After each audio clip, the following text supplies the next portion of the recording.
Welcome back. So as we head into fall, this is actually the perfect time to go hunting for mushrooms, especially here in the Pacific Northwest. And here on some tips on how to do that and what to cook your mushrooms with is Chef Kaleena Bliss. Thank you so much for being here. Hi, thank you so much for having me, Amity. So I've heard a lot about mushroom foraging, but I've never actually talked to anyone about it. So I'm excited to ask you. Okay, talk to us about how you go mushroom foraging. Where do you go? Okay, so, I mean, we're so lucky. We live in the Pacific Northwest, so you can go anywhere. Okay.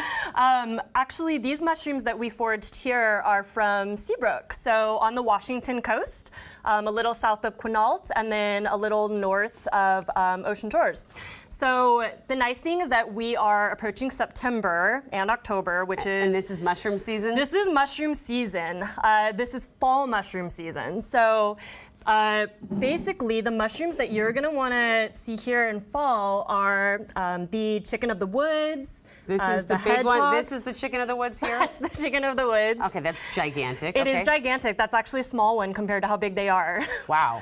The hedgehog mushroom, which is closest to you. That's the hedgehog. Do you know why they call it hedgehog? No, I do not. I was going to ask you. Okay, so flip it over. You see it has like little bristles. It looks like a little hedgehog. Oh, it does. It looks like a hedgehog. It's like fluffy. But they're soft. And then in front of that, we have some chanterelles. The little guys. So super common. Those are probably one that you'd see typically in restaurants. A lot of chefs like to cook with them. Okay. They kind of smell like apricots. Pretty fragrant. Yeah. Ooh, they do. Right?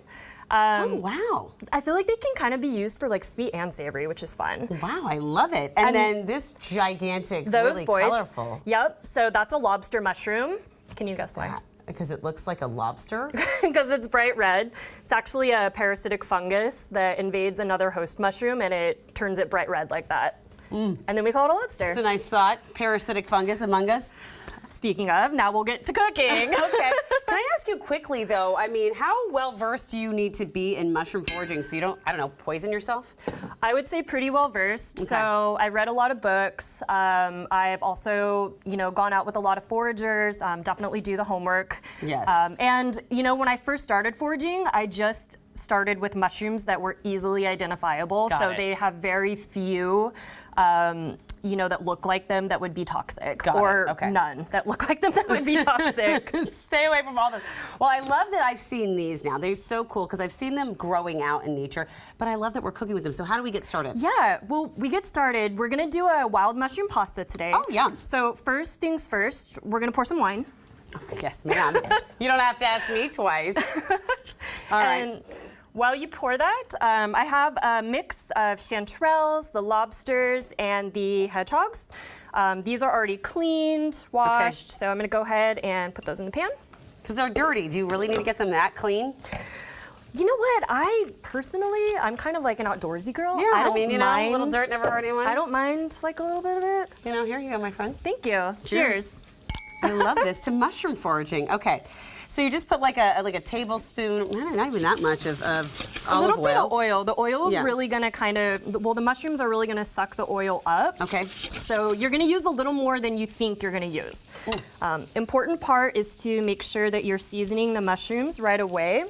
The salt helps draw out the moisture from the mushrooms. Okay. And this is an important part of making the base sauce to this pasta that we're gonna do. Okay. Really simple sauce, really simple fall pasta. So you got a little salt, a little pepper. Little pepper. Okay. We're actually going to throw in a little bit of butter to start. Okay. There's a lot of butter there. I'm looking forward to all that butter being in my mouth. So the idea is that the mushrooms are kind of sweating. You can see them cooking down. Yeah, I can see that, yeah. So they kind of transform, and again, as they release their moisture, all that moisture kind of seeps into the pan, and then it's almost kind of like a stock. Oh, wow. So you're making mushroom stock. Kind of. I love that. In a small sense. Okay, all right. So you have a really important part to this dish too. Yes, ma'am. I'll put my wine down. I've got you. We have some handmade pappardelle. I saw this. So we're gonna go ahead, we can maybe do this, and we'll just gently slide it off into the water. Ooh. Look at this. I've never done this before. And so you make the pappardelle at your restaurant as well? Yeah. So anytime I make a fall pasta, I really love to do handmade. Yeah. I love the texture of it. To me, it eats a little bit lighter than dried pasta does. I'm gonna put these last two on there because they're just sad and go for lonely. it. So the water is salted. And how salty? You like it real salty? Like as salty as the sea. Okay, okay. Salty as the Puget Sound. Salty as the sea, Chef Kaleena says. So we're gonna go ahead and just give it a stir so the noodles don't stick together. Okay. Another nice thing about the fresh pasta is that it cooks really fast. So Yeah. dried pasta takes like, what, 12 minutes? 12 minutes, this will take what? Like a minute and a half. Okay, good to know. All right. Well, good, because we only have about a minute and a half left. Okay. So, So we're gonna go ahead and add some aromatics now. Shallots? So some shallots. Let's go big with the garlic. go Do you like big. garlic? I love garlic. Okay. Garlic's, it's good this time of year, too, because it helps fight illness. I think. My grandma told me that, so I'm going to I believe think her. I've heard that too. It's garlic. It fights everything. Vampires, the flu. So we're gonna add a little bit of kale. Another ingredient I really love using in the fall. Why kale in the fall? Because it's a fall vegetable, and I feel like that's when so many of them kind of sprout up, and you get like a really cool variety. Nice. So it's kind of like, I don't know, the lettuce Like of I the fall. had no idea Don't about quote me on when that. kale is grown. So we're gonna add a little bit of fresh lemon juice. Okay. Ooh. So this to brighten up the flavor This of is it? what gives it the acid, yep, because again, super simple. Okay. I'm gonna have you give that a little stir one more time. Okay. There we go, you can All see right. it's... Oh, yeah, it's Yep. already almost ready to come out. Yep. We're gonna add a little bit of red pepper flake. Do you like spicy? I do, yeah. Not too spicy. It just Okay. gives it a little flavor.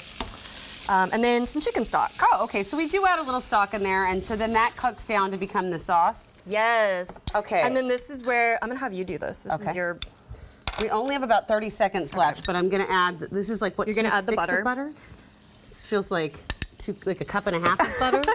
I don't care, I'm not judging, So- I'm just curious. Basically, this is gonna cook down. Okay, to and become this. Yeah, so the butter cooks down, it thickens the stock, it thickens all the moisture that came out of the mushrooms. Mm-hmm. And then, once it's a little bit thicker, we add the pasta in and just give it a little toss. So you have a little bit of goat cheese there, which I kind of like to mix in. It makes it a little creamy. I'm making a mess. And then some fresh Parmesan, but I also want to give you some even fresher Parmesan. Oh, You know what I like about mushrooms too? If you're not feeling like eating meat, this has that vibe to it too. I feel that way about the lobster mushrooms. They're Yeah. super meaty. All right. And they come first in the fall. So lobsters and chanterelles are where it's at right now. Thank you so much. Thank and Chef you. Kaleena shared her Pappardelle recipe with us, and you can find it right now on New Day's website.